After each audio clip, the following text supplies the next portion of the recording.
अस्सलामुअलैकुम and welcome back guys in our new vlog. तकरीबन कमो बेश कोई 8-10 दिन बाद हम दोबारा वापस आ चुके हैं, बल्कि इससे भी शायद ज़्यादा दिन हो गए होंगे। खैर एनीवेज गाइस, यहाँ पे आप लोग देख सकते हो हमारे पेट हाउस की कंडीशन को। भाई साहब, अरे माशाल्लाह, वो देखो, ज़्यादा शोर नहीं मचाते। हमारी एक मुर्गी अंडा देने वाली है, तो भाई यहाँ से हम थोड़ा सा साइड भी हो जाते हैं, वरना वो डर के उठ जाएगी। और पहले मैंने भी गौर नहीं किया, मेरा एकदम ऐसे मुँह उधर होया तो उसको देखा है मैंने। अच्छा हुआ है कि उठ नहीं गई यहाँ से। बहरहाल यहाँ से आप लोग हमारे पेट उसकी कंडीशन देखो भाई, ऐसा लगता है कि कभी हमने इसकी सफाई नहीं की, जबकि एक हफ़्ता पहले हमने इसकी सफाई की थी। अगर आपको याद होगा, यहाँ पे जब से हमने खरगोशों को खोला है तब से इस एरिया की जो कंडीशन आप लोग देख सकते हो, मुर्गियों का गंद बहुत कम है, तकरीबन नज़र ही नहीं आ रहा। लेकिन जो खरगोश हैं उन्होंने तबाही फेर के रखी हुई है। अब यहाँ पे खरगोशों को जो खोलने का आइडिया था मेरा, वो बेसिकली था किसका, मेरा एक सब्सक्राइबर है या आप लोग व्यूवर कह सकते हो, उसने कमेंट किया था मेरी एक वीडियो के नीचे। उसने मुझे आइडिया दिया था कि यार भाई, आप इस छोटे से एरिया के अंदर अपने रैबिट्स को बंद करके रखते हो। इसको क्या हुआ है, ये वैसे लेटा हुआ है? अरे अरे, डरा के रख दिया यार, कमाल करता है रैबिट। इतना बुरा डराया तुमने मुझे, अजीब तरीके से ये लेटा हुआ है। इनके ये जो लेटने का स्टाइल होता है, ये बड़ा अजीब और बड़ा ख़तरनाक होता है। पहली नज़र में ऐसा लगता है कि शायद पता नहीं खुदा न खास्ता क्या हो गया इनको। अभी मैं एकदम यहाँ पे आया हूँ तो उसको देखा है, अल्लाह जाने ऐसे ही उल्टा पड़ा हुआ था। क्योंकि ये जो रैबिट होता है इनके साथ हमेशा ऐसे ही होता है, एकदम इनकी रूह निकल जाती है, कोई पता ही नहीं चलता। तो अभी मैं ऊपर आया हूँ, देख के मैं डर गया हूँ यार, बड़ा सख्त। मैंने कहा पता नहीं फिर इसको क्या हुआ, लेकिन माशाल्लाह से बिल्कुल ठीक है। तो भाई यहाँ पे हमारे जो व्यूवर थे उन्होंने कमेंट किया था कि ये एक छोटा सा सेटअप है, और इस छोटे से सेटअप के अंदर आपके जो रैबिट्स हैं वो 24 घंटे बंद होके रहते हैं। ना जाने उनको कितनी भूख लगती होगी, कितनी प्यास लगती होगी, कितनी अंदर गंदगी होती है। तो आप ऐसा करो कि अपने जो रैबिट्स हैं आपके, उनको खोल के रख दिया करो। मतलब रात को वो बंद ही रहे, सर्दी हो या गर्मी, और दिन को वो खुले रहे इस पूरे एरिया में। तो मैंने यार उनसे कहा कि मेरा जो पेट हाउस है उसमें ऐसा मट्टी वाला कोई सिस्टम नहीं है, क्योंकि उन्होंने कहा था कि वो खुले रहेंगे, मट्टी में खेलेंगे तो उनकी सेहत काफ़ी अच्छी रहेगी। फिर मैंने उनसे कहा कि यहाँ पे यार कोई मट्टी वाला सिस्टम नहीं है, ये पूरा का पूरा छत है, कंक्रीट का बना हुआ है, तो यहाँ पे रैबिट्स बहुत ज़्यादा गंद फैलाएंगे और बीमार ना हो जाएं।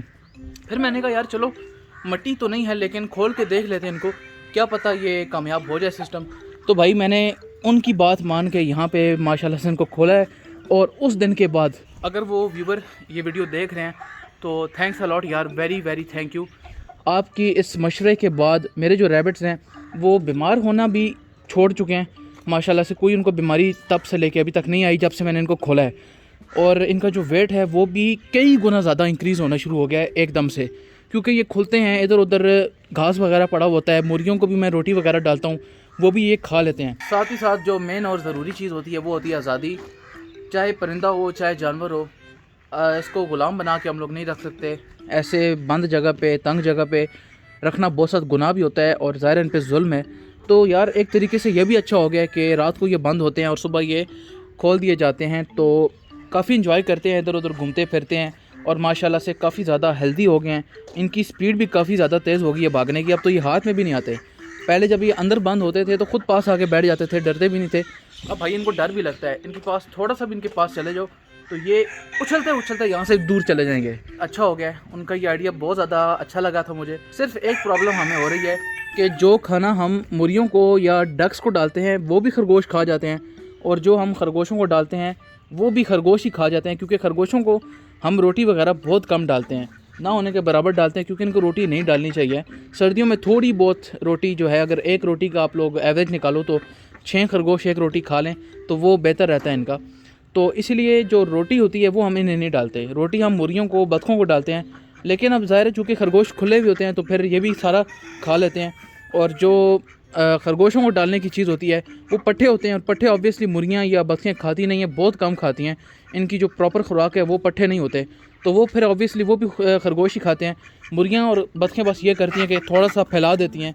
और ये देखो, जैसे ये यहाँ पे मैंने सिर्फ वहाँ कोने पर डाले थे ये पट्टे, लेकिन अब मुर्गियों ने क्या किया, जब से ही देखा है कि खरगोशों को हमने पट्टे वगैरह डाले हैं तो इन्होंने पाँव मार के इधर उधर करना शुरू कर दिया है। वही जैसे मुर्गियों की आदत होती है, पाँव मार के मिट्टी के अंदर कीड़े वगैरह जैसे ढूंढती हैं।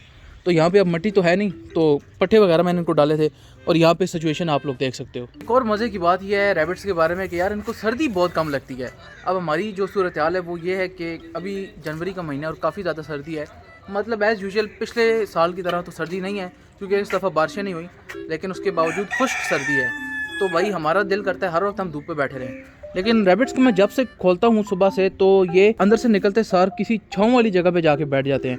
अब यहाँ पे आप लोग देखो, कोई भी ऐसा रैबिट नहीं है जो धूप पे बैठा हो, सिर्फ एक ये है जो बैठ के खुजा रहा है, और बाकी जितने भी हैं वो छाँव पे हैं। शायद इस वजह से भी हो सकता है कि मैंने उनको खाना वगैरह डाला हुआ है तो वो उस साइड पे गए हैं। लेकिन उसके अलावा अगर देखें तो रैबिट्स को सर्दी बहुत कम लगती है और गर्मी बहुत ज़्यादा लगती है।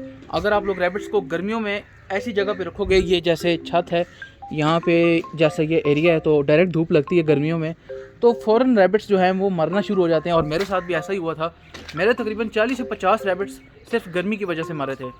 तो सर्दियों में माशाल्लाह से बिल्कुल फिट फाट हैं, सेहतमंद है, आप लोग देख सकते हो। और वैसे भी सर्दियों का मौसम है तो भाई इनको सर्दी का कोई इफेक्ट नहीं होता। सिंपल सी मैं इनकी पैकिंग करता हूँ, जब इनको बंद करता हूँ ये शीट नीचे कर देता हूँ। और अंदर भी यार हालांकि काफ़ी ज़्यादा गंद हुआ है, ऐसी कोई गर्म जगह नहीं है, लेकिन उसके बावजूद सेहतमंद हैं। और दोस्तों अब बारी है आपको अपने चूज़ों से मिलवाने की। आपको याद होगा हमारे पास एक असील मुर्गी हुआ करती थी, उसने 7 चूज़े निकाले थे अंडों में से। तकरीबन हमने 9 अंडे रखे थे, जिसमें से 2 जो थे वो ज़ाया हो गए थे और 7 चूज़े हमारे पास निकले थे।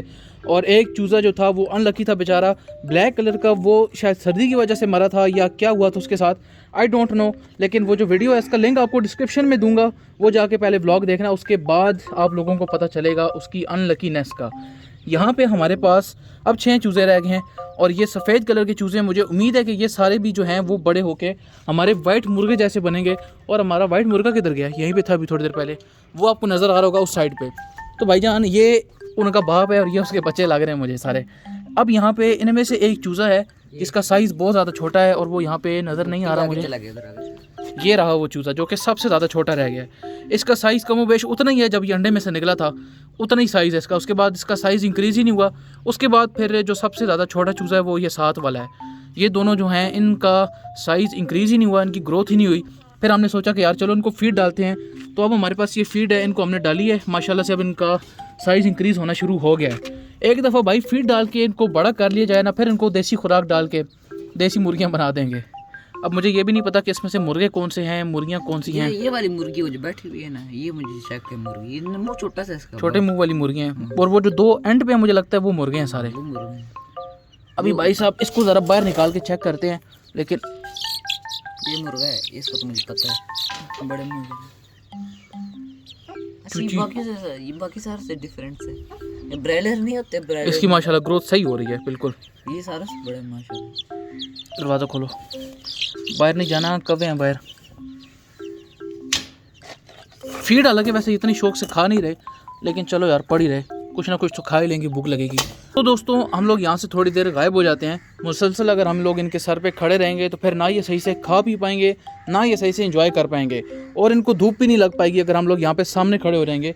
इस सर्दी के मौसम में इनको अशद ज़रूरत है धूप की, जैसे हम लोगों को ज़रूरत है। हम लोग तो भाई सर्वाइव कर लेते हैं, लेकिन ये छोटी छोटी सी मासूम सी जान होती है इनकी, तो भाई इनको बहुत टेक केयर की, बहुत केयर की ज़रूरत होती है।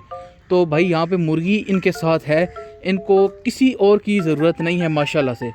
तो ओके गाइज़, यहाँ पे हम लोग करते हैं व्लॉग को एंड। आज के व्लॉग में इतना ही, मिलते हैं इंशाल्लाह कल एक अच्छी सी वीडियो के साथ। अपना बहुत सारा ख्याल रखिएगा, और हाँ अगर वीडियो अच्छी लगी तो कीजिएगा लाइक, और अगर नए हैं तो कीजिएगा फॉलो। मिलते हैं कल, अल्लाह हाफिज़।